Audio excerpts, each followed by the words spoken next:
Tout le monde m'a dit que c'était impossible et que j'y arrivais pas.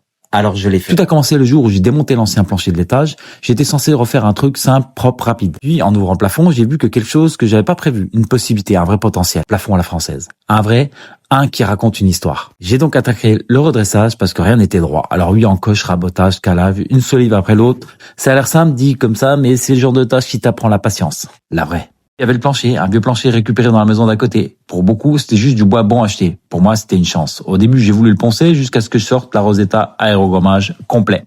J'ai passé des journées entières à redonner vie à ces planches.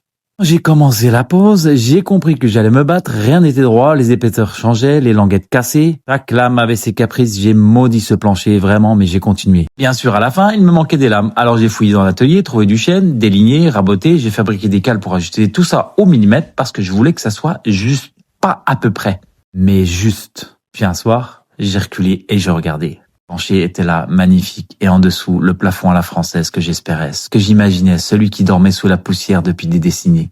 Il était revenu. Pas fier comme on se vante, fier comme on se dit « j'ai bien fait de ne pas abandonner ». Est-ce que je le referai? Je sais pas. Ça m'a pris tellement de temps, tellement d'énergie. Là, je me suis dit « si tu veux voir la suite, abonne-toi parce que ce n'est que le début de cette histoire ».